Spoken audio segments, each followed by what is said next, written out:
എല്ലാവരും സുഖമല്ലേ? ഞാനിന്ന് പെട്ടെന്ന് ഉണ്ടാക്കാൻ പറ്റുന്ന ഒരു തലശ്ശേരി ബിരിയാണി കാണിച്ചു തരാം. അതിനുള്ള ഹോൾ സ്പൈസസ് ആണിത്. ആദ്യം ഒരു 1.5 കഷ്ണം പട്ട, 1.5 ടേബിൾ സ്പൂൺ പെരുംജീരകം, ഒരു 3/4 ടേബിൾ സ്പൂൺ ചെറിയ ജീരകം, ഇത് സാജീരകം 1 ടേബിൾ സ്പൂൺ, പിന്നെ ഗ്രാമ്പു ഒരു 10-12 എണ്ണം, ഒരു 10 ഏലക്കായ്, പിന്നെ ഒരു 1/2 കഷ്ണം ജാതിക്ക, പിന്നെ ഒരു കറുത്ത കടമും, പിന്നെ 1 ടേബിൾ സ്പൂൺ കസ്കസ്, പിന്നെ 2-3 മെയ്സ്. ഇതെല്ലാം കൂടിയിട്ട് ഡ്രൈ ടോസ്റ്റ് ചെയ്തിട്ട് പൊടിച്ചെടുക്കുക. അത് കാണിക്കുന്നില്ല ഞാൻ. ബേ ലീവ്സും വേണം. ബേ ലീവ്സ് ലാസ്റ്റ് ഇട്ട് ടോസ്റ്റ് ചെയ്താൽ മതി, അല്ലെ കരിഞ്ഞു പോവും. ഇതെല്ലാം കൂടിയിട്ട് ടോസ്റ്റ് ചെയ്ത് പൊടിച്ചെടുക്കുക, എന്നിട്ട് മാറ്റി വെക്കുക. ഇത് നമുക്ക് ചിക്കൻ വലിയ കഷ്ണമായിട്ട് എടുത്തിട്ടുണ്ട്, 1 കിലോളം ഉണ്ട്. ഇതിനെ നമുക്ക് മാരിനേറ്റ് ചെയ്യണം. കാലിനെല്ലാം വരഞ്ഞും വെച്ചിട്ടുണ്ട്. വെള്ളം ഫുൾ ഊറ്റിക്കളയണം. ഈ മാരിനേഷന് വേണ്ടുന്നത് മുളക് ഒരു 10-12 എണ്ണം, പിന്നെ ഇഞ്ചി ഒരു 2-3 കഷ്ണം, പിന്നെ ഗാർലിക്ക് ഒരു 10-12, പിന്നെ ഒരു ലൈമ്, പിന്നെ മസാലപ്പൊടിയും ഉപ്പും. ഇതിനകത്ത് ഈ മസാലപ്പൊടി നമ്മളിപ്പോൾ പൊടിച്ചു വെച്ചതാണ്. അതൊരു 1.5 ടേബിൾ സ്പൂണോളം ഉണ്ട്. ഇനി നമുക്ക് ഈ ജിഞ്ചർ ഗാർലിക് ചില്ലി പേസ്റ്റ് ഉണ്ടാക്കിയിട്ട് വരാം. തക്കാളി ഉള്ളിയും പിന്നെ അരിഞ്ഞ് വഴറ്റാനുള്ളതാണ്. ഒരു അരമണിക്കൂറോളം മാരിനേറ്റ് ചെയ്യണം. അതിൽ കൂടുതലായാലും കുഴപ്പമില്ല, കൂടുതലാണെങ്കിൽ ഫ്രിഡ്ജിലെടുത്ത് വെച്ചാൽ. ഇതിപ്പം നമ്മൾ ജിഞ്ചർ ഗാർലിക് ചില്ലി ക്രഷ് ചെയ്തിട്ടുണ്ട്. വല്ലാണ്ട് അരിഞ്ഞു പോകരുത്, ഒന്ന് ക്രഷായാൽ മതി, അല്ലെങ്കിൽ സ്മെല്ലെല്ലാം മാറിപ്പോവും. അതിൻ്റെ പകുതി ഭാഗം ഞാൻ ഇട്ടിട്ട് മാരിനേഷൻ എടുക്കുന്നു. ബാക്കി പകുതി ഉള്ളിയും തക്കാളിയും വഴറ്റുമ്പോൾ അതിൻ്റെ കൂടെ ഇടുക ചെയ്യാം. ഇനി ലൈം പിഴിഞ്ഞൊഴിക്കാം. പിന്നെ ബോട്ടിലിൽ മേടിക്കുന്ന ജിഞ്ചർ ഗാർലിക് പേസ്റ്റ് യൂസ് ചെയ്യുന്നവർ അതിനകത്ത് ഓൾറെഡി വിനീഗർ ഉണ്ടാവും. അപ്പം ഇത്ര ലൈം ഒഴിക്കണ്ട, കുറച്ചിട്ടാൽ മതി. ചിലവർ തൈര് ഒഴിക്കും, അതും നല്ലതാണ്. ഈ കസ്കസ് ഇടുമ്പോൾ കുറച്ചൊരു മസാലപ്പൊടിക്ക് ഒരു കൊഴുപ്പ് വരും, അതുകൊണ്ട് ഞാൻ തൈര് ഇടുന്നില്ല ഇതിൽ. ഇനി ഇതാദ്യം നമുക്കൊന്ന് സ്പൂൺ കൊണ്ട് മിക്സ് ചെയ്തെടുക്കാം. കൈ കൊണ്ട് നമുക്ക് കുഴക്കേണ്ടതാണ്, പക്ഷെ ആദ്യമേ ഇട്ട് കുഴച്ച് കഴിഞ്ഞാൽ കൈ എരിയുന്നതുകൊണ്ട് ഞാൻ പിന്നെ ചെയ്യുന്നുള്ളൂ. കുറച്ച് ഉപ്പിട്ടു, പിന്നെ ഇനി ഗരം മസാലപ്പൊടി ഇടാം. നല്ലോണം ഒന്ന് മിക്സ് ചെയ്തിട്ട് പിന്നെ കൈ കൊണ്ട് മിക്സ് ചെയ്യുക. ഇതിപ്പം ഈ മസാല, ഈ സ്പൈസസ് ഒന്നും എപ്പോഴും എല്ലാവരുടെ അടുത്തും ഉണ്ടാവണമെന്നില്ല. ഹോൾ സ്പൈസസ് ഇല്ലാത്തവർ, ഈ പൊടിയാക്കാൻ ബുദ്ധിമുട്ടുള്ളവർ ഏതെങ്കിലും ഗരം മസാല യൂസ് ചെയ്തോ, ഏകദേശം ഓക്കെ തന്നെ ആയിരിക്കും. ഞാൻ ഈസ്റ്റേണിൻ്റെ യൂസ് ചെയ്യലുണ്ട്, അതെനിക്ക് വലിയ കുഴപ്പം തോന്നില്ല. എനിക്ക് ഏത് വേണമെങ്കിൽ യൂസ് ചെയ്യാം. എനിക്കത് യൂസ്ഡ് ആയതുകൊണ്ട് അത് യൂസ് ചെയ്തേ ഉള്ളൂ. ഇപ്പം ഞാൻ എൻ്റെ സ്വന്തം മസാലപ്പൊടിയാണ് ചെയ്തിട്ടുള്ളത്. കഴിയുന്നത് ഞാൻ വീട്ടിൽ തന്നെ ചെയ്യുക. ഇനി നമുക്ക് നല്ലോണം കൈകൊണ്ട് പെരക്കിയിട്ട് അവിടെ വെക്കാം. ഫ്രിഡ്ജിൽ വെക്കണം. കൂടുതൽ നേരം വെക്കുന്നുണ്ടെങ്കിൽ ഒരു അരമണിക്കൂറൊക്കെ ആണെങ്കിൽ അവിടെ നിന്നോട്ടെ, വെതർ അനുസരിച്ചിട്ട്. ഇവിടെ നല്ല തണുപ്പാണ്, അതുകൊണ്ട് പുറത്ത് തന്നെ വെച്ചിട്ടുള്ള ഞാൻ. ഇനി നമുക്ക് വഴറ്റാനുള്ള ഉള്ളിയും തക്കാളിയും, ഒരു 3 സവോള നേരിയതായിട്ട് അരിഞ്ഞിട്ടുണ്ട്, 2 വലിയ തക്കാളി അരിഞ്ഞിട്ടുണ്ട്, പിന്നെ മിൻറ്റും കൊറിയാൻഡറും. പിന്നെ ഈ സവോളേൻ്റെ അകത്ത് കുറച്ച് ഞാൻ മാറ്റി വെക്കുന്നുണ്ട്, അത് ലാസ്റ്റ് ഗാർണിഷ് ചെയ്യാൻ മുരിച്ചെടുക്കാനുള്ളതാണ്. പിന്നെ ബാക്കി വന്ന ജിഞ്ചർ ഗാർലിക് ചില്ലി പേസ്റ്റും വേണം, പിന്നെ കുറച്ച് ഗരം മസാലയും വേണം. ഇതെല്ലാം വഴറ്റുമ്പോൾ വേണ്ടുന്നതാണ്. നമുക്ക് സൈഡിൽ അരിനെ കഴുകിയെടുക്കാം.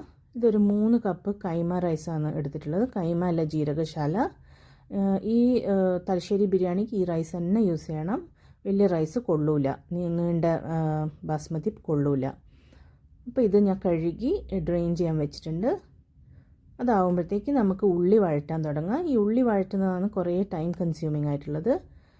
അത് വലിയൊരു അടികട്ടിയുള്ള ചട്ടിയിൽ വഴറ്റാൻ വെക്കുക. കൂടെ നമുക്ക് ഈ ചോറ് വേവിക്കാനുള്ള വെള്ളവും ബോയിൽ ചെയ്യാൻ വെക്കാം. അത് 1 കപ്പിന് 1.5 കപ്പ് എന്നുള്ള പാകത്തിലാണ് വെള്ളം എടുത്തിട്ടുള്ളത്. 1 കപ്പ് അരിക്ക് 1.5 കപ്പ് വെള്ളം. അതിലേക്ക് പട്ട കുറച്ച്, ഗ്രാമ്പു ഒരു 4-5 എണ്ണം, അതേപോലെ തന്നെ ഏലക്കായ് ഒരു 2 ബേ ലീവ്സ് ഇട്ടിട്ട് തിളക്കാൻ വെക്കുക. ഉപ്പ് ഇടുക. അതവിടുന്ന് തിളക്കുന്ന ടൈമിന് നമുക്ക് അരിനെ വഴറ്റിയെടുക്കണം. ഉള്ളിയും സൈഡിൽ നിന്ന് വഴണ്ടോട്ടെ. ഇനി കുറേ ടൈമോ ഇടയ്ക്കൊന്ന് ഇളക്കി വിട്ടാൽ മതി. നല്ല സോഫ്റ്റ് ആവുന്ന വരെ വഴണ്ടി വരണം. പിന്നെ നമ്മളെ കൊറിയാൻഡറും മിൻറ്റും എല്ലാം അരിഞ്ഞു വെക്കണം. അരിക്ക് വേണ്ടിയിട്ട് ഞാൻ റൈസ് കുക്കറാണ് യൂസ് ചെയ്യുന്നത്. അതിൽ നെയ്യ് ഒഴിച്ചിട്ടുണ്ട്, ഒരു 3 ടേബിൾ സ്പൂൺ. അതിൽ ഊറ്റിയ അരി ഇട്ട് ഒന്ന് വഴറ്റിയെടുക്കുക. വെള്ളമെല്ലാം ഉണ്ടെങ്കിൽ അതൊന്ന് വറ്റിപ്പോരണ്ടിയിട്ടാണ്. അതൊന്ന് ഡ്രൈ ആകുമ്പം നമുക്ക് വെള്ളം തിളച്ചിട്ടുണ്ടാവും ഏകദേശം. നല്ലോണം തിളച്ച വെള്ളം എടുത്തിട്ട് ഈ അരിൻ്റെ അകത്തേക്ക് ഒഴിച്ച് കഴിഞ്ഞാൽ അത് കറക്റ്റ് പാകത്തിന് വെന്ത് കിട്ടും. അഥവാ നിങ്ങൾ പാത്രത്തിൻ്റെ വ്യത്യാസമോ അരിൻ്റെ വ്യത്യാസമോ കൊണ്ട് കുറച്ച് അങ്ങോട്ടും ഇങ്ങോട്ടും ഏറ്റക്കുറച്ചിലായിട്ടാണ്, അതൊന്ന് നോക്കി ചെയ്തോ വെള്ളം. പിന്നെ ഉള്ളി വഴണ്ട് കഴിയുമ്പോൾ തക്കാളി ഇടുക. എന്നിട്ട് അതും ഒന്ന് നല്ല സോഫ്റ്റ് ആവുന്ന വരെ വഴറ്റിയെടുക്കുക. ഈ തലശ്ശേരി ബിരിയാണിയിൽ നമ്മൾ വേറെ മസാലകളൊന്നും ഇടില്ല, മുളക് പൊടി മഞ്ഞൾപ്പൊടി അതൊന്നും ഇടില്ല. അതുകൊണ്ട് ഇതിൻ്റെ കളർ കുറേ ലൈറ്റായിരിക്കും. ഇപ്പം നമ്മൾ നേരത്തെ ബാക്കി ഉണ്ടായ ജിഞ്ചർ ഗാർലിക് ചില്ലി പേസ്റ്റ് ഇട്ട് വഴറ്റി പച്ചമണം മാറുന്നവരെ. പിന്നെ ഗരം മസാലപ്പൊടിയും കുറച്ചിട്ടു. പിന്നെ മാരിനേറ്റ് ചെയ്ത് ചിക്കൻ എടുത്തിട്ട് ഇട്ട് വഴറ്റുക. അത് വെള്ളം ഒഴിക്കാണ്ട് വേവിക്കണം. ഈ ചിക്കൻ്റെ അകത്ത് നിന്ന് തന്നെ വെള്ളം വരും. നാടൻ ചിക്കനൊക്കെ ആകുമ്പം കുറച്ച് വെള്ളം വേണ്ടി വരും. പിന്നെ നമ്മളെ ചട്ടി അടി പിടിക്കുന്ന പോലത്തെ പോട്ടാണെങ്കിൽ അതിനും കുറച്ച് വെള്ളം ഒഴിച്ചു കൊടുത്തോ. എന്ത് തന്നെയായാലും ലാസ്റ്റ് കുറച്ച് വെള്ളം വരും. ഇതിപ്പോൾ റൈസ് റെഡി ആയിട്ടുണ്ട്, നല്ല ഒട്ടാണ്ട് കിട്ടിയിട്ടുണ്ട്. കണ്ടോ? നെയ്യ് കൂടുതൽ വേണ്ടവർ കൂടുതലിട്ടോ. പിന്നെ നമുക്ക് ഇത് ഞാൻ സൈഡിൽ നമ്മളെ ലാസ്റ്റ് ഗാർണിഷ് ചെയ്യേണ്ട സാധനങ്ങളൊക്കെ ഓർഗനൈസ് ചെയ്ത് വെച്ചിട്ടുണ്ട്. അത് കൊറിയാൻഡർ, മിൻറ്റ്, പിന്നെ കാഷ്യൂസ്, റേസിൻസ്, പിന്നെ സവാള മൊരിച്ചെടുക്കുമ്പോൾ ഒരു സ്പൂണ് ഷുഗർ ഇട്ടാൽ നല്ല ക്രിസ്പി ആയിട്ട് വരും. പിന്നെ ഇത് കാഷ്യൂസും മുന്തിരിയും എല്ലാം വഴറ്റിയെടുത്ത് വെച്ചിട്ടുണ്ട്. അപ്പോഴത്തേക്ക് ചിക്കൻ സൈഡിലാവുന്നുണ്ടാവും. അതിലേക്ക് നമ്മൾ കൊത്തി വെച്ചിട്ടുള്ള കൊറിയാൻഡറും മിൻറ്റും ഇട്ട് മിക്സ് ചെയ്യുക. വെള്ളം ഒന്ന് വറ്റിക്കോട്ടെ. വെള്ളം വല്ലാണ്ട് കൂടുതലുണ്ടെങ്കിൽ ഇറച്ചിയും നല്ലോണം വെന്തിട്ടുണ്ടെങ്കിൽ ഇറച്ചീനെടുത്ത് മാറ്റി വെച്ചിട്ട് ഈ ചാറ് വറ്റിച്ചെടുത്തോ. ഇവിടെ എല്ലാവർക്കും ഈ മസാല ഇഷ്ടമുള്ളതുകൊണ്ട് ഗ്രേവി പോലെ ഞാൻ കുറച്ച് അവിടെ വയ്ക്കുന്നുണ്ട്. യൂഷ്വലി അത് കുറേ ഡ്രൈ ആയിട്ടാണ് ഉണ്ടാവുക. ഞാൻ ഒന്ന് വറ്റട്ടെ. ആയിട്ടുണ്ട്. ഇനി നമുക്ക് ലെയർ ചെയ്യാം റൈസിന്. ആദ്യം റൈസ് ഇട്ട്, ഇനി ചിക്കൻ ഇട്ടു, പിന്നെ റൈസ് ഇട്ട്, അതിൻ്റെ മേലേക്ക് നമുക്ക് ഗാർണിഷിങ്ങിനുള്ള സാധനങ്ങളെല്ലാം എടുത്തിട്ടിടാം. ഇടയിൽ കുറച്ച് നമ്മൾ ഗരം മസാലയും തൂവി കൊടുക്കണം.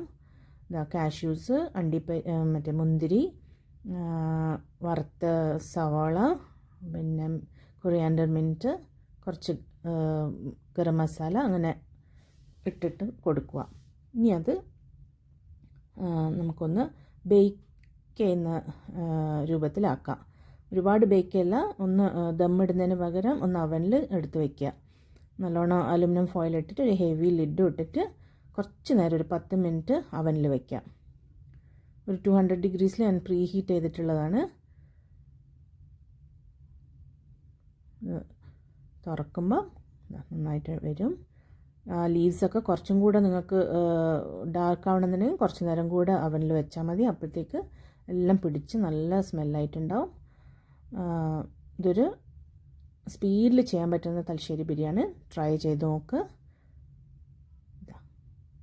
ഇതിൻ്റെ കൂടെ നമുക്ക് റൈത്തയും പിന്നെ ഒരു വെള്ള ചമ്മന്തിയുണ്ട്, പിന്നെ ബീട്രൂട്ട് അച്ചാർ, അതെല്ലാം ഒന്ന് ഉപയോഗിക്കുക. ട്രൈ ചെയ്തിട്ട് ഇഷ്ടമായ പറയണേ. താങ്ക്സ് കേട്ടോ.